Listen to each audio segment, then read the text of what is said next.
Bhagavad Gita chapter 1 श्लोक 44। मेरे बोलने के बाद आप लोग भी उच्चारण करेंगे। उत्सनाकुल धर्मानाम, उत्सनाकुल धर्मानाम, उत्सनाकुल धर्मानाम मनुष्याणां जनार्दन, उत्सनाकुल धर्माणां मनुष्याणां जनार्दन, नरके नियतं वासः, नरके नियतं वासः भवतीत्यनुशुश्रुमा, भवतीत्यनुशुश्रुमा,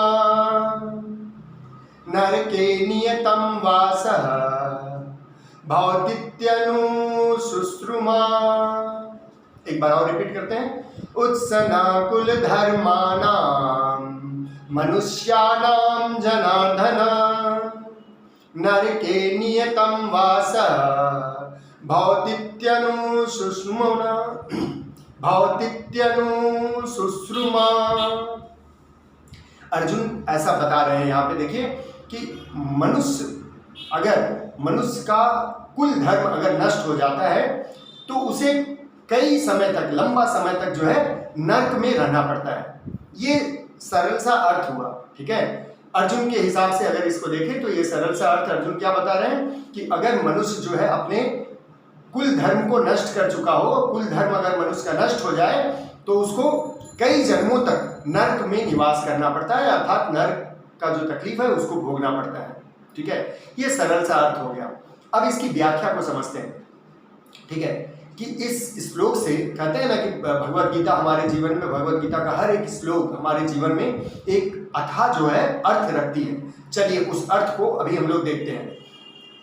उत्सनाकुल धर्मानाम, जब कुल धर्म नष्ट हो जाता है तो मनुष्य जो कुल है, मनुष्य कुल पहले के हिसाब से अगर देखें तो कुल को जो है 4 भागों में बांटा गया है। पहला क्या है? शूद्र, फिर वैश्य, फिर क्षत्रिय, फिर ब्राह्मण, ठीक है। तो ये चारों जो विभक्त किया हुआ है, ये विभक्त इसलिए किया हुआ है ताकि मनुष्य अपने अपने क्षमता के अनुसार कर्म को कर सके, अपने अपने क्षमता के अनुसार कर्म को कर सके। इस तरह से कुल है। और दूसरा जो कुल का डिवीजन है उसको अभी मैं बताऊंगा। पहले इस कुल को समझते हैं। जैसे हर आदमी का क्वालिटी जो है वो सेम नहीं हो सकता है। क्यों नहीं होता है? क्योंकि जन्म के हिसाब से, कर्म के हिसाब से आदमी को दोबारा जन्म मिलता है। जैसे अभी हम जैसा कर्म करेंगे, हमारे मरने के बाद जो जन्म मिलेगा वैसा सर्कमस्टेंसेस, वैसा माहौल, वैसा फिजिकल हमको मिलेगा, वैसा मेंटल हमको मिलेगा, जिस हिसाब से हम सोच समझकर काम करेंगे, ठीक है। तो अगर हमको हमारा डिवीजन अगर शूद्र में है, कहने का मतलब हमारा मेंटल विकास बहुत ज़्यादा नहीं है, ठीक है। हम ब्राह्मण जैसा काम नहीं कर सकते हैं। हमारा शरीर अगर डेवलप नहीं हुआ है तो हम क्षत्रिय जैसा काम नहीं कर सकते हैं। ब्राह्मण का काम क्या है? सिखाना, शिक्षा देना, लोगों को समझाना, समाज को डेवलप करना। जो क्षत्रिय है उनका काम क्या है? देश का देखरेख करना, गाइड करना, कोई बदमाशी कर रहा है तो उसको दंडित करना, ये सारा चीज। और वैश्य जो है उनको बिजनेस करना, ठीक है, व्यवसाय करना, जो हमारी सामान, हमारा जो इंफ्रास्ट्रक्चर है वो जो डेवलप हो रहा है उसको बाहर जाके बेचना। और जो क्षुद्र है वो व्यवस्था में रहते हैं, साफ सफाई, देख रेख, इसका काम करना। ये सब क्या है? जैसे 4 उंगली है, ये चारों का जो है बड़ा महत्व है, क्योंकि 4 उंगली मिलके ही समाज बनता है, कोई किसी को छोड़ के नहीं। तो ये हुआ। अब यहाँ पर ये बताना चाह रहे हैं कि कुल धर्म अगर नष्ट हो जाए, ठीक है, ब्राह्मण ब्राह्मण नहीं रह जाएगा, क्षत्रिय क्षत्रिय नहीं रहेगा, तो ये इससे क्या होगा कि मनुष्य को जो है तकलीफ झेलना पड़ेगा, नरक के समान स्थिति होगी, ठीक है। ऐसा मैंने सुना है, अर्जुन बोलते हैं। अब इसमें जो दूसरा कुल का अर्थ आता है वो महत्वपूर्ण है। मनुष्य रूपी जो जन्म है वो बड़ा महत्वपूर्ण है। मनुष्य का जो कुल है और सब जीवों से मनुष्य क्या है? श्रेष्ठ है, महान है, ठीक है। मनुष्य श्रेष्ठ है, महान है। अगर वो अपनी महानता का परिचय नहीं देता है, मनुष्य किस लिए महान है, क्या कर रहा है? अन्य जीव और मनुष्य में क्या डिफरेंस है? रोज दूसरे जीव तो सुबह में उठते हैं और सो जाते हैं, खाते पीते हैं, फिर सो जाते हैं। मनुष्य भी तो वही कर रहा है, सुबह उठा, ब्रश किया, फ्रेश हुआ, गया काम करने, आया, कमा के पैसा लाया, परिवार को चलाया, खाया पिया, सो गया, फिर दूसरा दिन वही। इस तरह से होते होते एक दिन मृत्यु को प्राप्त होना। जैसे अन्य जीव भी मरते हैं, मनुष्य भी वैसे मर जाता है। तो किस लिए फिर मनुष्य का जन्म हुआ है?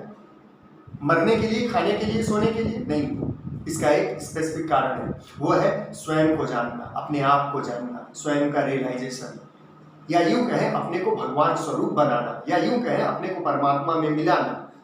ठीक है, अपने अस्तित्व को जानना, स्वयं को जानना, ये है मनुष्य का मुख्य उद्देश्य। तो ये उद्देश्य कैसे पूरा होता है? ये उद्देश्य पूरा होता है अपने गुणों से ऊपर उठना, तमोगुण, सतोगुण, रजोगुण, ठीक है ना, ये सब गुण से, तीनों गुण से ऊपर उठना। पहले तमोगुण है, तमो से ऊपर क्या है? रजोगुण है, रजो से ऊपर क्या है? सतोगुण है। सात्विक प्रवृत्ति अपने अंदर आना, और फिर इस सात्विकता को भी त्याग कर स्वयं को जानना। ये कैसे संभव है? योग के माध्यम से, जो हम लोग शारीरिक करते हैं, ठीक है, मेंटल करते हैं, फिर स्पिरिचुअलिटी में जाते हैं, स्पिरिचुअल करते हैं, यानी ध्यान।